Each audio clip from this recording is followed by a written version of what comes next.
Can we all pause and agree that one of the hardest decisions we will ever have to make in life is whether or not, in any given moment, it's more important to be kind or to be right?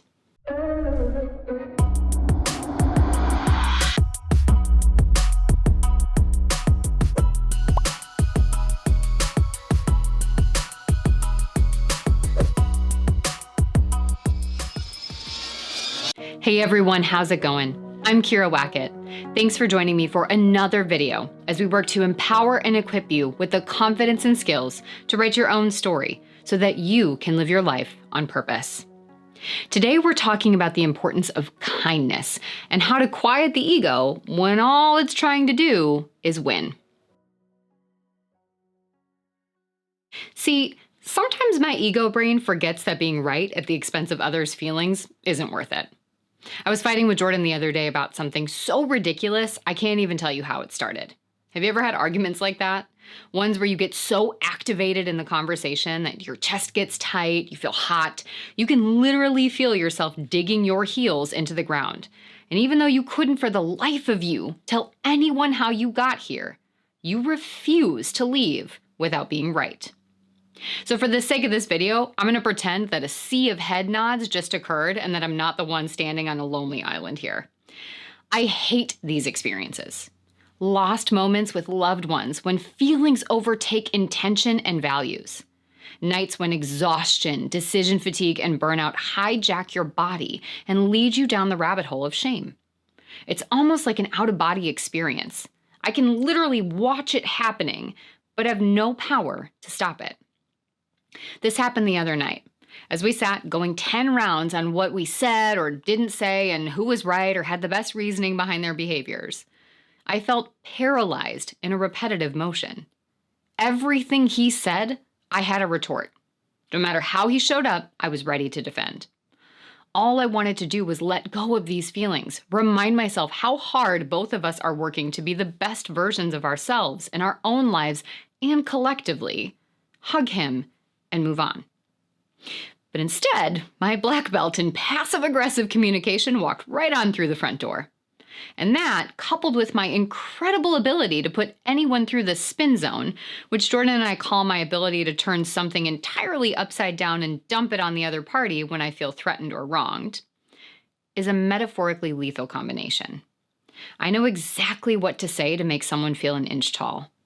I can use my skills in psychoanalysis and shame defense of intellectualization to say things that sound so believable that the other person just gives up and gives in, and I wind up making that person that I'm interacting with, in this case Jordan, feel inferior, shut down, helpless, and hopeless. I hate that about myself. But why do we do it? Contrary to what I begin to tell myself immediately after I do this, I'm not a bad person. I don't get joy out of making people feel pain. I don't like to hurt the people I love, and in hindsight, I always long for kindness rather than being right or letting my ego run rampant. The problem is that I fear being vulnerable and losing the connection or feeling othered and alone, which is really just an explanation for none other than, drumroll please, shame. Surprise! I promise I don't have stock in this word. It literally just is this omnipresent of an issue. Shame, or the threat to connection and belonging, is a highly reactive little bugger entirely fueled by your negative self-evaluations and core beliefs. And it's best friends with your anxiety. And its sole purpose is to help ensure your connection in this world, no matter how ugly and desperate the attempts. See, in this case, when Jordan and I were having a disagreement, my shame brain was triggered. My brain perceived a threat to my standing in the world, and hence my worthiness or connection. Signals went shooting through my body.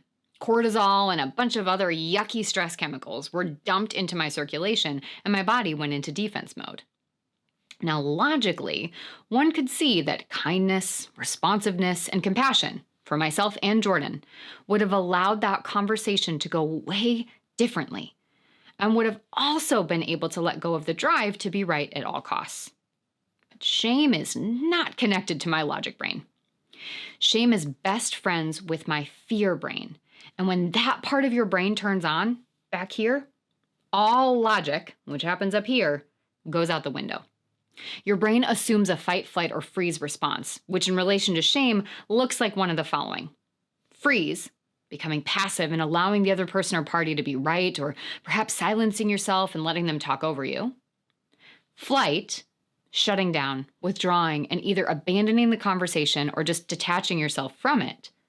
Or fight, assuming either an aggressive or passive-aggressive approach in the conversation, focused on taking down your opponent to be seen as superior, valuable, or worthy of connection by others.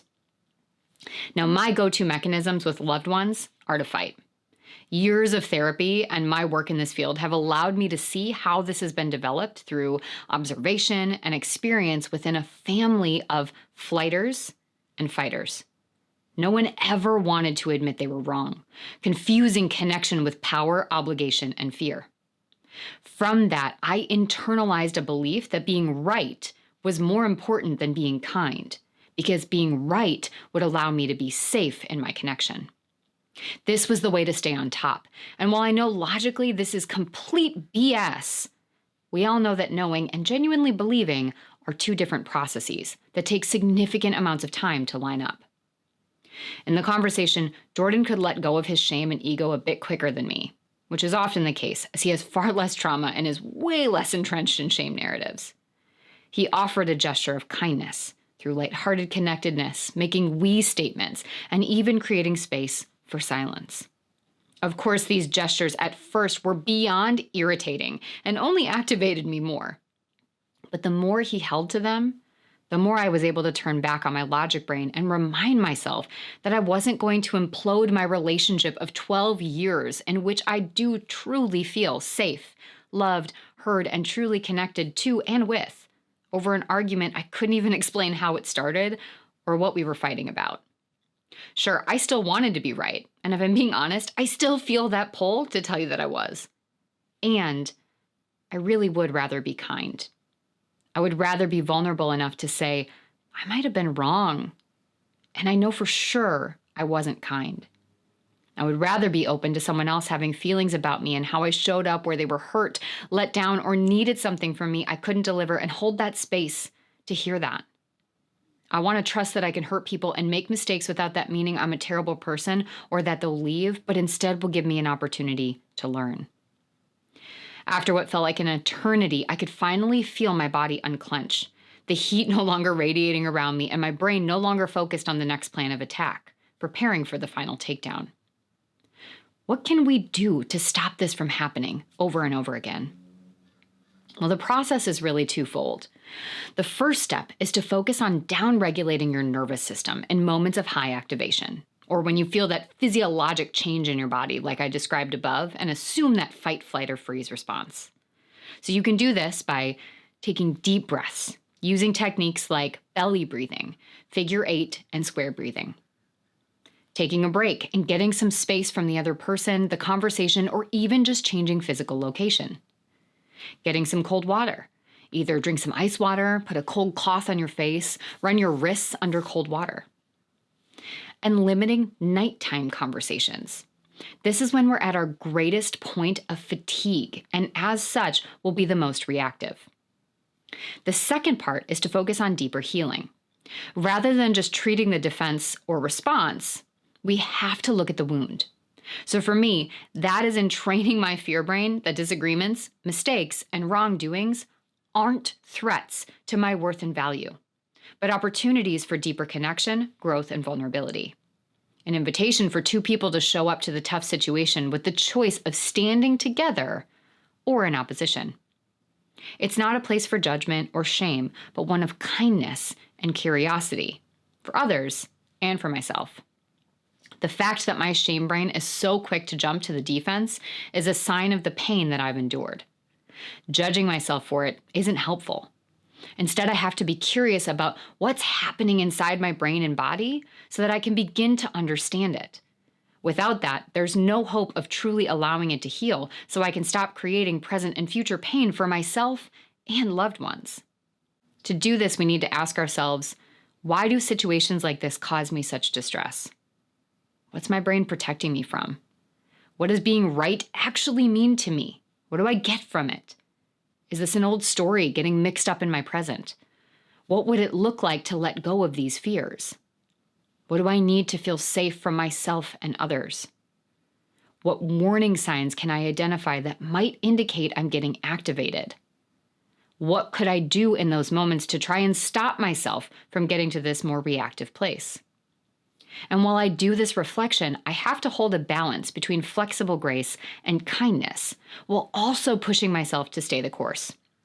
The path to dissolving our shame is incredibly uncomfortable, distressing, and often painful.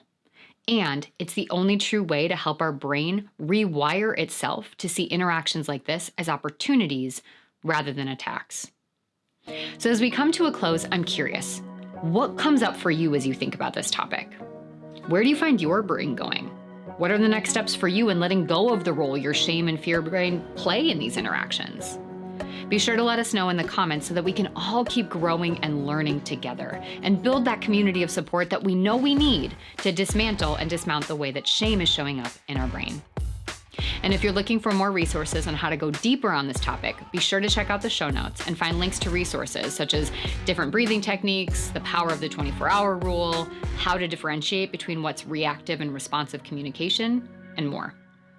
And while you're there, be sure to click the link and sign up to become an AR Insider so you can join the community of people getting exclusive content and specials delivered to their inbox every 2 weeks. If you like what you're hearing, be sure to click that thumbs up and subscribe. And of course, sharing is caring, so be sure to share this video with someone else who could benefit from the content. Thank you for being here with me today as we really think about how to make that shift and focus on living in line with our values and fostering connection through kindness. Because remember, you have the right to author your own story. So let's go get that pen back. See you next time.